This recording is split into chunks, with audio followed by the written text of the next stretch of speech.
Reka ndabaramutse abakunzi ba Rukumedia, reka ndabahe ikaze ku munsi wa mbere hari kw'igenekerezo rya mbere ukwezi kw'icenda hari igihe isaha zitanu z'ijoro n'iminota 59 niho ikiringo cari gitekanijwe mw'igura n'igurishwa ku mugabane wa Buraya ndiko ndavuga Mercato muri mubazi football igura n'igurishwa abakinyi bahindura imigwi baja mu yindi niho ikiringo carangira inyuma y'ukwezi kurenga imigwi iriko iragura yongera igurisha abakinyi babo. Uno munsi nivyo tuje kugira ngo tuganire ko mbega imigwi iyi ni yaguze abakinya bahe, mbega bazoza kugira impact iyahe mu migwi yabo mishasha, mbega abagiye bobo hari uruhombo imigwi bavuyemwo yaje kuba igira. Ivyo tuje kubiganira mwari mutumenyeye ku munsi wa mbere ndetse no ku munsi wa gatanu muri Rook Sports, ariko uno munsi twaje ku munsi wa gatatu ni mu kiganiro MIDWEEK. MIDWEEK ni ikiganiro gishasha novuga ngo kuri Rukumedia kitoza kirabashikiriza amakuru y'inkino atandukanye kuri sije kanaka, aho turafata sije imwe tukayivugana ko turi kumwe n'umutumire uyu canke uriye. Murabona ko uno munsi muri MIDWEEK ya mbere muri Rukumedia turi kumwe n'umutumire aje kudufasha kuganira kubijanye na Mercato igura n'igurishwa ku migwi itandukanye. Reka ndamuramutse ndamuhe n'ikaze. Ya urakoze cyane, mbanze nshime kubona mwaya ku butumire, hama ndamutse abariko baratwumviriza abakunzi ba sport muri rusangi, abakunzi ba Rukumedia, ndabaha ikaze tuganire kuri sport cyane cyane iyi Mercato irangiye, imigwi y'Iburaya yubatse gute, yadepanshije gute. Nibaze ko bari barindiranye igishika kumva imigwi yabo yubatse gute, mbega tuyitege ko iki. Ya nivyo ni Blaise Pascal twaki hano muri studio za Rukumedia, tumuhe ikaze. Reka tumire amateka gato duheze tugaruke nido rya giganiro cacu mwamuse izina ko ari MIDWEEK. Misome nona ko ni hagati mu ndwi tuba turi kumwe namwe kuva muri uku kwezi kw'icenda gushika iyindi misi yose muzo muri kumwe kurikirana Rukumedia.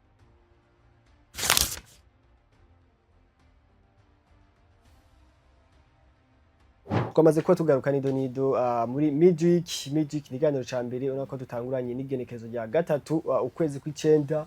Yaza ko muzoza muravyibuka ko turaza ati mbega muribuka MIDWEEK umunsi wa mbere yatanguriye ko hano muri Rukumedia. Urabona ko ni Rukumedia iguma izana ibintu bishasha. Reka rero twinjire nido y'ikiganiro cacu n'umutumire wacu Blaise Pascal. Twamaze kuba dutangurira, reka dutangurire muri La Liga Santander ku migwi ya FC Barcelona ndetse n'umugwi wa Real Madrid, ariko duhere kuri FC Barcelona. Bon, tutegeza guhera kuri FC Barcelona kuko niyo champion en titre ya Liga Santander, umva iri priorité kuri kote ya Real Madrid. Abafana ba Real ntimuze kuvuga ngo kuri kiwa hereye kuri Barca mutahire kuri Real Madrid. Ya FC Barcelona yaragize amarecruitment atari make uno munsi, bon sina menshi, naza ko atama arrive menshi yabaye. Turashaka kuvuga Joan Garcia mu ya Joan Garcia, Rashford muri attaque. Ya barashobora no n'uwundi ari undi mukinyi nawe nuko bamwandikije muri B, ariko nibaza ko FC Barcelona atarokite manini bagize kubera ya ingorane z'uburyo fair play financier, naho yari kumugura kwandikisha vyari bigoye. Niyo mpamvu FC Barcelona ubona muri iyi Mercato itagiye kugura abakinyi benshi. Nibaza yari yoyo ikintu FC Barcelona ishimikirako ni irya shure ryayo La Masia, kugira ngo iduze impano. Twarabonye kugira ngo itware igikombe mu mwaka uheze, n'abana bayifashije bavuye muri La Masia, abagavi Lamine Yamal, kagenda Pedri.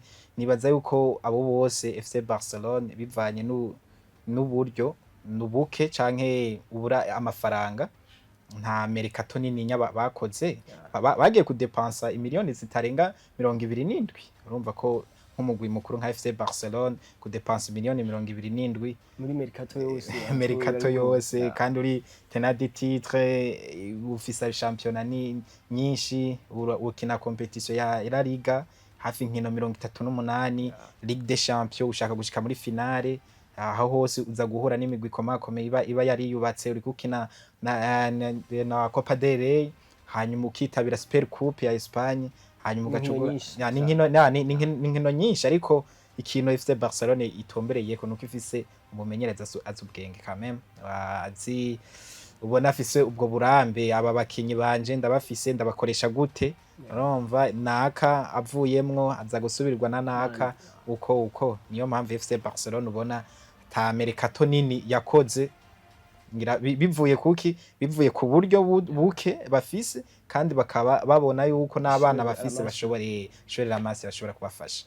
Bagize recruitment uvuga ngo mu bakinya ba senior bazanye ni Joel Garcia mwigori. Ni Joel Garcia yaje inyuma ya Sagaba nini ya kuri Mark Andre ter Stegen nabwati. Eske urabona ko ni shwanzi za kuzana Joel Garcia bagashikamuha ikibanza ca mbere imbere ya Mark Andre ter Stegen?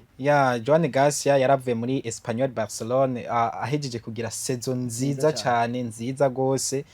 Kandi ni n'umukinyi umugarije novuga ntaracari muto afise imyaka myinshi yo gukina career yiwe myinshi. Rero ugiye kuraba Chesney niwe yarahejeje kugira saison novuga nti ya nziza muri FC Barcelona, ariko barabona ko hariho agahaze kaba ku myaka afise imyaka myinshi, kandi ni n'umugarije yatsinzwe ibitsindo vyinshi ntitwobideha haba muri La Liga haba muri Ligue des Champions. Urabona ko yagize rero hama twari dufise captain FC Barcelona FC umukapitene wa ter Stegen urabona yara mu mvune agarutse niko kuko hariho ama match ya nyuma na nyuma champion ya La Liga yarakinye, ariko ukabona nyene ko ataratora ya forme.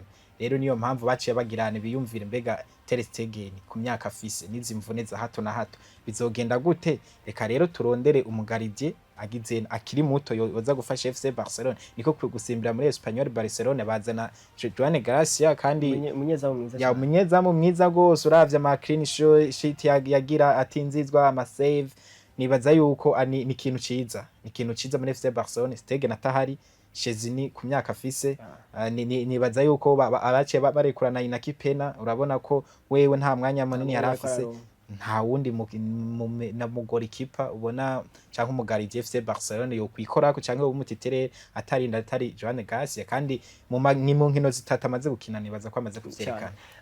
Rashford ni bamuzanye kuri secteur offensif bavuga kuri muri attaque. No musi ni FC Barcelona mu mwaka weze twabonye ko force zabo zari muri attaque. Uravye saison Rafinha yagize, Robert Lewandowski, Lamine Yamal ko yari attaque imeze neza. No musi baje kongeramo Rashford. Est-ce que twovuga ko tuzobona valeur ajoutée ya Rashford muri FC Barcelona?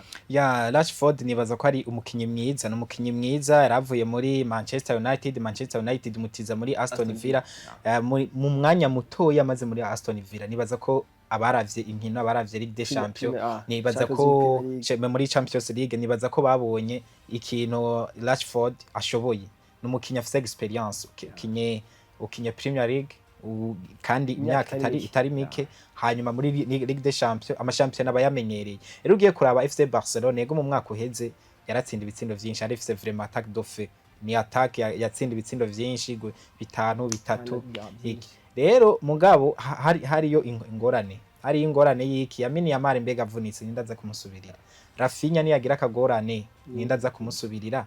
Robert Lewandowski nuko kuko ukintu bagira yari Ferran Torres niwe urana muri attaque hagize n'umuntu numwe niwe wabona ati niwe yoza kumusubirira. Rero ugiye kuraba iyi saison nibaza yuko Hans Flick burya kugira ngo azane iki Rashford, twibukanye ko Rashford yaje mu gihe transfer ya Nico Williams yari yanse. Rero Rashford nibaza ko azogira ikintu kinini cyane aterere muri FC Barcelona. Nyaburya uko saison ivyo FC Barcelona yakoze muri saison iheze, abakinyi nibaza ko nabone n'abakinyi bararuha baragira blessure. Nibaza ko shwa nyinshi cyane umumenyereza azoba zifise muri attaque. Rero Rashford twomwitega ko ikintu nibaza ko nawe vraiment atagize ibintu vy'imvune canke ikiko azofasha ikintu kinini cyane muri attaque ya FC Barcelona. Ni FC Barcelona mbere ko tuviva kuri FC Barcelona ni côté départ harage Inigo Martinez ari novuga ngo yari meilleur défenseur wa FC Barcelona mu mwaka weze, ari muri défense ndi wana ko astabiliza irya secteur défensif FC Barcelona. Uno musi yaragiye turatangwe no kubona muri no début de saison kuko ona ko mu nkino zishika kuri zitatu amaze gukina baramaze gutsindwa ibitsindo nibaza bitatu nyene. Ona ko absence iri kwibonekeza kuri départ ya Inigo Martinez naho twovuga. Départ ya Inigo Martinez ava muri défense ya FC Barcelona nibaza ko ni kintu FC Barcelona itari yiteze. n'umumenyereza yarabivuze ati jewe nagiye kubimenya ko azogenda iyo tuvuye muri zijya nkino zo kwitegura bakoreye muri Aziya. Rero niho Inigo Martinez yegera umumenyereza wiwe Hans Flick aramubwira ati jewe burya nshaka kugenda twibukanye muri kontra burya ya Inigo Martinez hari akantu kavuga gati mu gihe hazoza umugwi undonde ruzanya amafaranga menshi ndoca mundekura ngende twibukanye yari ahejeje kongereza umwaka umwe. Rero igenda rya Inigo Martinez nukuri nta muntu numwe yobideha muri FC Barcelona biraboneka ko yahasize igihengeri kandi kitari gito. Twibukanye niwe mu defenseur wenyene muri defense centrale yari umugoshi. Rero biragoye ko equipe inkuru nk'ige yitabira twabivuze yitabira ama competition nka uhura n'ama equipe akomakomeye nka Real Madrid muri Ligue des Champions uhura na za Liverpool zifise attaque ziba zikomakomeye mu gihe uri kukinisha aba droite bose zine zitana araba droite ni ibintu bigoye cyane. Rero Inigo Martinez niwe yaragize yasekiriza canke yarafise stabilité yaha stabilité defense FC Barcelona ngo yaragiye na systeme FC Barcelona iri kirakiniramwe systeme ya piège ya Orge bagushira muri Orge urabona ko Inigo Martinez yarayimenyereye cyane kandi yakomunika burya Inigo Martinez na hatari capitaine mu kibuga bavuga ko ari we muntu avuga cyane ikigira uko pressing duga mugaruke. Rero ugiye kuraba urabona ko hari igihengeri kinini cyane Dio ya Araujo na Kubarisi nibaza ko itari irafitinga neza itari kirabonana. Rero uno musako arahindura arashamo Christensen Eric rero utubona yuko aratanta kubera iyo depart ya Inigo Martinez.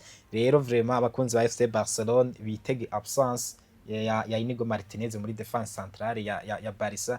Ico ni kintu nubu mu nkino zitatu wabivuze bamaze gutsindwa ibitsindo bitatu kandi urabona yuko ari FC Barcelona vraiment bayironkamwe ama occasion menshi cyane menshi. Urabona match heruka ni Joan Garcia aje kuba on the match bisigura ko yagize ama save menshi cyane cyane. Rero Inigo Martinez kubona yaragiye nibaza ko ari uruhombo kuri FC Barcelona kandi acagenda na asiga equipe mu bihe idashobora kurondera undi defenseur yego. Rero vraiment absence yiwe izoboneka no biramaze kuboneka izoboneka muga ariko twizere yuko Hans Flick azozaragirane ama solution menshi muri defense azoyatora. Reka tuve i Catalogne canke i Barcelona tuje muri Madrid ku mugwa mukuru i Madrid ibwami Los Blancos. Real Madrid nabo nyene bagize mercato bobo nibaza ko arrivé bashaka kuzana aba defenseur agera kuri batatu Dean Wilson bazanye Trent Alexander-Arnold barazanye na Alvaro Carreras kurande rw'imbere barazanye umwana kiri muto mu Argentine Franco Mastantoni ariko kandi aragiye bagize n'ama départ hari abakinyi ba Modric yaramaze kugenda Modric yaragiye ba Lucas Vazquez aragenda mbani uno musi twabanye abakinyi Rodrigo no musi ariko arakinishwa ntakiri umujwe de premier plan nko vyahora ari kuri bench. Uno musi mercato ya Real Madrid ona ko hahindutse ibintu byinshi en plus yabo umucoach ni mushasha Xabi Alonso yaraje Carlo Ancelotti aragenda. Real Madrid nayo mercato yayo muri noji yani Real Madrid nibaza yuko iyi mercato yategereza gukora impinduka kubera bivanye na saison bari bahejeje kugira yari saison mbi cyane mbi gose kuri Real Madrid.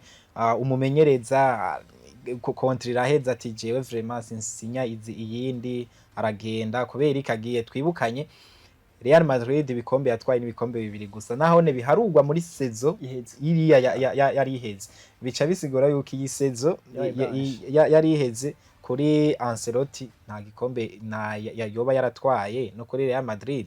Rero kandi ugacuraba muri defense yabo cyane ubona hariho ama blessure menshi cyane David Alaba hari Militao hari Carvajal yazaravunika urumva ivyo vyose vyaragize iki vyarakoze kuri Real Madrid aho itigenza neza kandi twibukanye burya Real Madrid FC Barcelona zirya nkino zibahuza ziragira ikintu kinini cyane gihinduye. Rero Real Madrid yagiye gutsinda ama classico ane yose kandi vraiment ibitsindo vyinshi umwaka umwe classico cyane gose muri Ligue des Champions urabona ko batageze kure kandi yari equipe novuga ni ibishaka gutwara ibikombe nka vyose bijya bikomakomeye.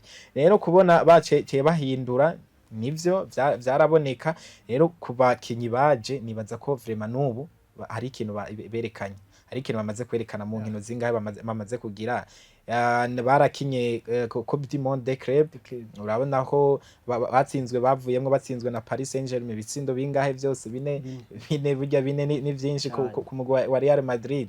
Mugabe ico cose nibaza ko umumenyereza wabo mushasha Xabi Alonso yari kamenyereza iki abo bakinyi, yari kamenyereza abakinyi bashasha systeme iki cyane gose, kandi akavuga ati jewe umukinyi atazokora mu kibuga onye muri plazanje ntazobarimo. Rero ugiye kuraba mu mamace make tumaze kubona abakinyi bazanye, nibaza ko vraiment bameze neza. Hariho Dean Giston muri defense centrale, ubona vraiment afise relance nziza, afise ama pass long pass nziza cyane gose, n'umukinyi vraiment azobafasha, kandi n'umukinyi akiri muto cyane, umukinyi azobafasha azoraba umuntu hagati ya Militao, David Alaba, Rudiger, aho bose niho urumva ko afise amashwa menshi.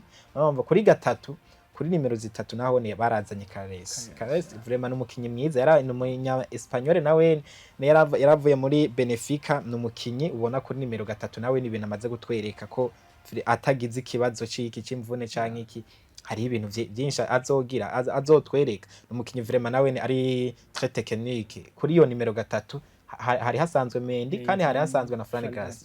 Urumva ni abakinyi batatu bose. Niyo mpamvu cubona Real Madrid ko uwo mwaka ije itavyoroshe yubatse gose. Kandi hanyuma kuri nimero kabiri twari duhafise Carvajal nawe urabona ko imvone zaramukarira, imvone zimukariye hagaca haja Lucas Vazquez nawe burya nimero yiwe siyo gwiwe nimero zibiri bapfe cyane yamushize ko ntihari nimero ntihari gwiwe. Rero ukacubona yuko hari ikibazo cyane, baca baratombora Trent Alexander-Arnold muri Liverpool, kontra yari iheze, kandi vraiment n'umukinnyi ari experiment muri Premier, buryo uvuye Premier League ugakina ukerekana ubushobozi yerekanye muri cyane gose. Yego rero aho hose urabona ko habaye impinduka, cyane ikino Real Madrid yihutiye kubaka defense. Kwera muri defense vyaragaragara ko ibitsindo vyinshi batsindwa yari muri defense, tanto wabona muri seziheze na Chouameni niwe hanini cyane yakikina muri defense centrale. Mugubu unyurabona ama recruitment yose Real Madrid wovuga nti yibanze kuri defense kugira ngo ubake defense. Hanyuma no hagati mu kibuga urabona ko hari utuntu nyene tutameze neza, abakinyi ntibanwana, nk'aba Bellingham, Chouameni, kana ukabona yuko abo bose vraiment batariko baragirana barabonana. Fede Valverde twibukanye yakina vraiment atari 100% afise ububabare yakina ama poste yose cyane gose. Rero ukabona na Modric nta mwanya yari afise hanini ya gose. Rero urabona ubu unyuko yaciye yubaka, urabona ko Chouameni yamugarukanye hagati mu kibuga urabona ko ubu unye vraiment hameze neza cyane. Ufise burya Valverde ukagira Chouameni, ukaba ufise n'umuntu vraiment akreya, urabona hagati mu kibuga nka umutiriki umupeti Arda, urabona ko Arda adafise ka gatushe ka Modric, gatushe ka Modric niko hanini muri Real Madrid kandi yakenewe cyane gose gose. Rero kandi ugacubona na systeme yawo burya anyu Argentine mushasha bazanye basanzwe tubona, urabona ko hanini egaca kuri kote mugabo gose umubona hagati mu kibuga nawe aza kugirana aza gukreya cyane. Ukaba ufise rero hari imbere Vinicius, urafise Kylian Mbappe nubu niwe afise ibitsindo vyinshi, yavuye muri seziheza ari meilleur buteur, nubu unye niwe ari imbere muri La Liga. Nibaza ko rero Real Madrid uravye ukuntu vraiment yiyubatse ni ibintu vraiment vyiza, kandi ni ibintu woshobora kugirana ama poste zose ubu ziriyubatse kandi zireka abakinyi bagirane babimerita. Rero twitegere Real Madrid vraiment izoza guhindura shusho nk'iyo twabonye mu mwaka uheze. Reka nuvuga ngo dusimbire mu gihugu c'Ubwongereza, tuve muri Spain tuje mu gihugu c'Ubwongereza, naho nyene turahera kuba champion en titre, wana ko ni Liverpool igize novuga ico no kwita mercato historique.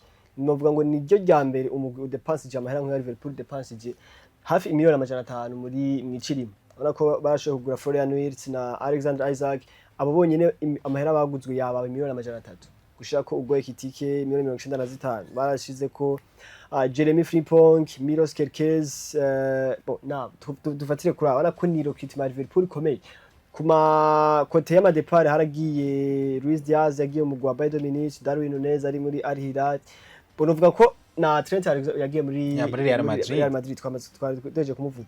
Uno musi no Liverpool ni champion en titre, twibukane saison yagize saison nziza cyane ku mwaka uheze, bagize saison nziza muri Premier League, byaragoranye gato muri Champions League. Uno musi turabona izi transfer baje kugira, uno musi ni transfer zikomeye. Turabona debut de saison bafise muri Premier League ni 3 match 3 victoire. Ino Liverpool yoyo umuntu ayitege kwiki no musi muri Premier League ndetse no muri UEFA Champions League. Ya ni umugwi wa Liverpool ubivuze neza, niwe ifise igikombe ca EPL ya English Premier League. Iyi sezo iheze rero ni Liverpool nukuri niyo sezo niyo cyangwa mercato, turiko tuva kuri mercato, niyo mercato ya mbere cyane gose depensije amafaranga menshi kandi yubatse iguza abakinyi bakomakomeye. Rero numugwi wa Liverpool nukuri ugiye kuraba cyane muri attack baraguze abakinyi bakomakomeye.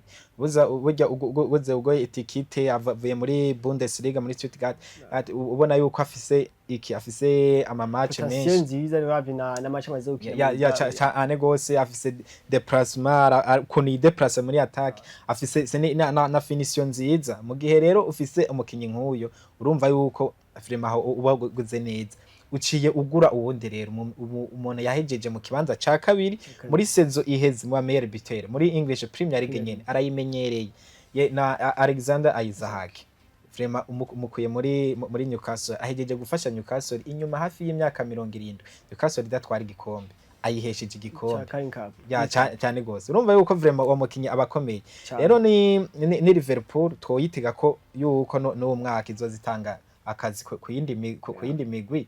Rero ugiye kuraba Frimpong aje gusubira Alexander Arnold kuri nimero 2, twibuka kanye muri Bundesliga. Frimpong ni yari mu bakinyi cyane na Ben Leverkusen ya cyane gose, yari mu bane mujya umudefenseur uzobona afise prix de 10 passes DB kandi urumva double digit ibisindo 10 n'amapasi 10 ya cyane gose ari mu defenseur. Urumva yuko vraiment onya abari umukinyi agize na abari umukinyi akomeye kandi no kuri nimero 3 Liverpool yarabonye bati Andre Rupanson, urabona ko ari karasaza agize mu myaka igize, bagaca bazana umukinyi akikiri muto Kerkez kandi nawone. Urumva iyo system ya Liverpool tuzane abakinyi bamenyereye irihiganwa turimo. Urumva aho kubona Frimpong yarakinye gatoya nuko katabaye kandi muri Manchester City cyane gose. Rero uca wumva kandi bariko bazana abakinyi bamenyereye amahiganwa, bamenyereye ayo Champions League hagati mu kibuga. Rero burya Florian Wirtz urashobora kumukinisha nimero 10 cyangwa ukamucisha ku ruhande, n'umuntu akreya kandi umuntu atsinda cyane.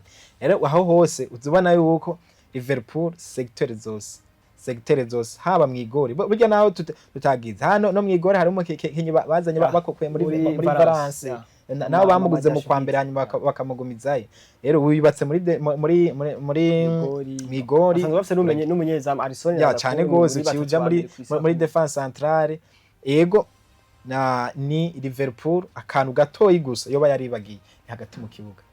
Burya hagati mu kibuga hari Liverpool nta bench ifise era ni McAllister na Grande Van Beek, ugacuza na Subscribe uwo nawene n'umusare ko kina kuri nimero 2 kuri nimero 2 kwa Frimpong, kubera nibaza ko vraiment Frimpong agize akabazo nta wundi mukinyi ubona oza kugira. Rero Liverpool ego nivyo vraiment yari yubatse kandi no mu guteye ubwoba. Ugiye kuraba effectif yabo muri 11 dote par no mu guteye ubwoba cyane. Mugabo bari bagiye akantu hagati mu kibuga mbega nakafe agize ikibazo ninde wundi azoza kumusubira. Musantu bafise bashaka kubasubira naba Wataruendo si niveau niniya ba Curtis Jones n'abakinyi beza mugabo si niveau nk'aba batangura ba Wills ba Gravenberch ya cyane gose. Rero niyo mpamvu uca ubona yuko ni English Premier League ni match menshi cyane. Mbega tuca twibaza ego muri attack vraiment ivyo bitsindo muzobitsinda mugabo nahone mbega ni kibazo canke akazi kenshi umumenyereza azo bafise. I don't know, mu bisanzwe ufise attack ubwo itiki tumuguze amafaranga menshi kandi nibaza ko ata 95 umuntu azoza kwicara Isaac umuntu azoza kwicara urumva Johnny Wits umuntu azoza kwicara ufise Mohamed Salah ntashobora kwicara urumva usafise Cody Gakpo ariko agira saison nziza cyane ko ari info baha voilà rero niho mpamvu uturaba kandi abo bakinyi bose rero baje mu gihe rero gikomakomeye burya iyi migwi ikomeye ntugire ngo wikindi hariho umukinya atazokwemerera kwicara muri vestiaire aca bakabaza kubera twimirije ko by'imonde burya abakinyi benshi mu mutwe ego bazokina mu mutwari yo kubdimonde jewe nje mu mugwi umpa iki umwanya wo gukina kugira ngo umuselectionnaire wanje azogirene azonselection rero n'umugwi wa Liverpool ugiye kurava vraiment dépense bagize hafi amafaranga arenga imiliyoni 500 urumva y'amayero amafaranga menshi cyane nibaza yuko aho muri mercato imwe ya mercato imwe yonyene aho nibaza ko umucoach atayigiskiza azoba afise mu gihe adatwaye ibikombe. Reka tuje kuri vice champion ba English Premier League mu myaka 3 iheze ni Arsenal de Gunners nabonye ko bagize mercato idasanzwe kuko baguza abakinyi benshi cyane ku ruhande rw'inyuma barazanya abitwa ba Mosquera kuva muri Valence barazanye witwa Hincapié kuva muri Bayern Leverkusen nako Bayern Leverkusen barayivye abakinyi benshi muri no cyo nako abakinyi benshi barakomeye bariko baragenda harimo Arsenal yaguze kandi Eberechi Eze kuva muri Crystal Palace barazanye Noni Madueke kuva muri Chelsea barazanye na Martin Zubimendi kuva muri Real Sociedad barako ni mercato nini cyane muga kuma kote y'ama départ novuga ngo haragiye elema imwe ikomeye yari ifatije Arsenal imyaka itari mike nono munya Ghana Thomas Partey yani Arsenal novuga nti duhereye ku bakinyi yaguze ni Arsenal nibaza ko ariwe nayo nariyo mwaka wa mbere kuva Arsenal kuri Arsene Wenger nibaza ko ari Arsenal idepashije amafaranga menshi baraguze na Kepa Arrizabalaga voilà Kepa Arrizabalaga ego yaramukinyi wa Chelsea ariko ko yamutije muri Bournemouth rero ugiye kuraba ni Arsenal uwo mwaka nayo ni ishaka kwereka ikintu gikomeye abakunzi babo twibukanye ni Arsenal maze hafi imyaka ingahe itatu iri mu kibanza cya kabiri mu kibanza cya kabiri kandi rero uza kugira Arsenal iza gutakaza igikombe mu majurune ya nyuma kubera iki voilà kubera iki warabona le problème ya Arsenal yari bando touche effectif ntoye ego urafise 11 de départ mugabo iyo 11 de départ arafi ya championnat baraza kugira uburuhe batangure kuvunika bica bigenda gute rero ugiye kuraba ubu kuri Arsenal ngira ngo kuri poste zose bafise abakinyi nka babiri ugiye kuraba niyo mpamvu iki kintu uwo mwaka abakunzi ba Arsenal bavuga bati vraiment Arteta nta citwazo na kimwe afise muri no mwaka ataduhaye ibikombe nta kintu na kimwe nta n'ikintu na kimwe yogira sabavunika sabagirana urana ko ufise rero defense nkijya ufise aba defenseur vraiment Saliba Magalhaes abo baramenyeranye urumva yuzana Mosquera aza kugira doublure kwa Saliba uzanya handika ujya vuye muri Capio muri avuye muri Leverkusen urumva nawe ne acaza kugirana gufasha Magalhaes hariya rero ku mpande ho ufise abakinyi au top ufise Calafiori na Timber kuri kabiri ba Ben White niho bari urumva Luis Kelly yatweretse ibintu bikomeye cyane iyi seziheze nawe ni habari ugiye hagati mu kibuga hoho mu kibuga vraiment n'abakinyi bakomeye cyane ufise captain Martin Odegaard ufise Zubimendi ba Merino na urumva rero ni Arsenal ugiye kuraba kandi muri attack vraiment baraguze ufise Madueke uzanye Gyökeres mu bitera avuye muri Sporting tinge kandi ubona agize voilà atsinda ibitsindo byinshi ufise na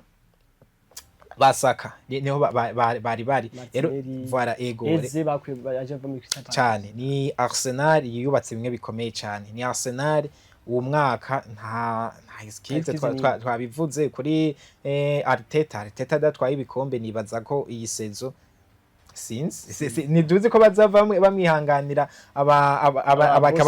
boss ba Arsenal ku mafaranga bamuhaye kugira ngo azogume aba kiya kibanza ca kabiri ariko ni Arsenal two kwitega vraiment uwo mwaka ko ishobora kugira naho imaze gutsindwa. Reka turangirize kuri Manchester City naho nyene naza ko bagize mercato habaye amavuma menshi mu bungo wa Man City mbere bo gushika kuri deadline day urako amavuma y'ama transfer akiba mu marive barashoboye kuba bazana witwa Ryan Cherki, barazanye Ryan Aitnuri, barazanye Tijani kuva muri Mirase, Cherki kuva muri Lyon, Aitnuri kuva muri Wolverhampton. Urabona ko n'ama recruitment baze kuba bagira ariko ku makote y'ama transfer haragiye abatari bake. Jack Grealish arashoboye kuba agenda muri Everton nk'intizanyo, Manuel Akanji yagiye muri Inter de Milan nk'intizanyo. Abandi baje kuba bagenda hariho Ederson yaraye agiye mu mugwa wa Fenerbahce, hariho Gundogan yaraye agiye mu mugwa wa Galatasaray. Urabona ko n'abakinyi atari bake dufatiye abandi bagiye bato ba James McCarthy, ba Claudio Echeverri bagiye muri Leverkusen, McCarthy muri Nottingham Forest. Urabona ko Manchester City yaje kubamwa amavuma kandi nibaza ko byari ibintu byari vyitezwe. Turavye saison bagize mwaka weze, turavye ingene yuko biriko biragenda ubu. Donnarumma yarayasinye muri Man City, no musi Man City nayo tuvugi ya n'umugwi wa Manchester City wa Pep Guardiola. Nibaza yuko ugiye kuraba recruitment bagize nibo bakinyi bagize bategerezwa kugura, kubera twibukanye ni Manchester City yatwaye Premier League hafi zine yikurikirana. Urumva cha wibaza rero uwo mukinyi ariko agira kuri calibre nk'iyo, urumva uri kukinisha hafi sezo nk'izo kandi uravye n'inguvu ya EPL isaba. Urumva bakinyi barabaye prize bakaruha bakagira n'ama blessure akaba rero iyo sezo iheze ugiye kuraba n'umugwi wa Manchester City utari mu bihe vyiza. N'umugwi wa Manchester City bari gutsindwa ama match menshi cyane. Mere niyo itaza gutsinda ubwa mbere match championnat igitangura kugira ngo ayo manota yagira. Nibaza ko vyari bigoye kugira ngo tuyibone muri Big Four kugira ngo yitabire Ligue des Champions. Rero ugiye kuraba ni Manchester City yaguze abakinyi benshi cyane. Benshi twibukanye nko mwigori hoho ni bashasha gusa. Ya Donnarumma yaraye yinje, nibaza ko ari we aje kubatitire uwo Trafford wewe vraiment uravye ari udukosa zaragira na wene two munyegore atara cyane gose. Defense centrale nibaze uko ayisambuye yose. Umuntu asigaye yeyo ni Diaz Stones ya na Stones kubera ugeya kuraba Vardiol bugiye akina kuri gatatu. Mugabo unye aciye amugarukana he muri defense centrale. Rero ugiye kuraba Kusanov, Aitnuri, nibaza ko abo onye bataragira nyene bafatishe gose nyane muri defense kubera baguze mu kwa mbere baguze mu kwa mbere. Kusanov baguzwe mu kwa mbere, mugara Aitnuri wewe ajubu mu kwa gatandatu. Ya ubu voilà iki ahantu twamuboneye muri Coupe du Monde des Clubs gusa. Rero muri Miriye nibaza ko ari nshasha. Miriye nishaje. Serki na Tijani avuye muri AC Milan, nibaza arabizi kubera ni vraiment n'umukinyi ubona akomeye. Rero yaho hose ucubona yuko ari Manchester City yaraguze abakinyi benshi, mugabo ikintu kizobasaba bizobafasha babanze bamenyerane. Niyo mpamvu no muri ko murabiraba ni Man City tarakonvenka muri match zitatu. Turavye saison itangwe imana 3 match une victoire. Voilà ne cyane gose. Rero uravye mercato yabo vraiment nabakinyi yazanye abakinyi benshi kandi abakinyi bakomakomeye abakinyi ya cyane gose bari bakenewe. Abo ikintu twobitegako mbega ni ya Man City ni Pep Guardiola azosura kubaka ya system yiwe. Kwera turabizi ko Pep Guardiola afise kantu yishangije ikintu cyose abatsindira ko ni system yiwe. Mbega abo mukinyi kandi amuzanye zo mukinisha muri system iyihe cyane. Muri Manchester City hari changement iri total kuko no musi muri staff technique ni bashasha. Hari coach Pep n'abasistame babiri ni bashasha. No musi Kevin De Bruyne yaragiye yarafatiye no mu Manchester City mu myaka ishika kuri ngahe. Nibaza ko bizogwana kugira ngo ushobore kuba Man City isubiranye kuri ya niveau yari maze mu myaka ariko yatwara Premier League zikurikirana. Ya burya nibaza nico kintu nyereke kegoye twareko turavuga isystem azowakinisha. Burya anye itwaye EPL izo zose zine twareko turavuga. Canke itwaye ni ya Ligue des Champions batwaye. Twibukanye ko Miriye yarafise Kevin De Bruyne akagira Gundogan akagira na Bernardo Silva. Abo bose nibaza umuntu asigaye ni Bernardo Silva. Sivyo Gundogan yaragiye urabivuze neza. Urumva Kevin De Bruyne yaragiye.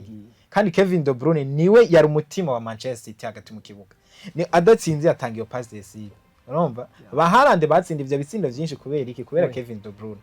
rero aho hose uca wumva yuko ega abo bakinyi bashasha urabaguze kandi vraiment n'abakinyi bari talentueux nta muntu ni beza mu migwi barimwo n'abakinyi beza mugabo bazonwana ryari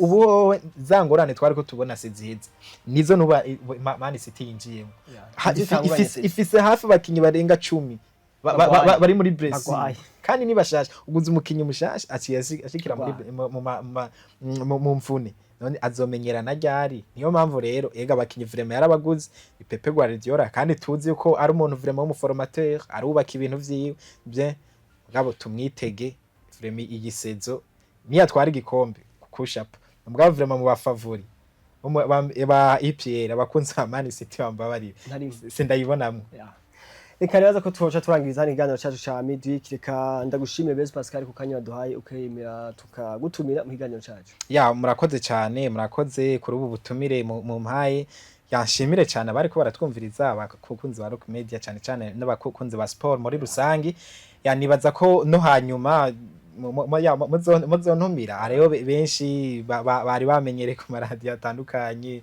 Tibreza agiye rero nibaza ko ubu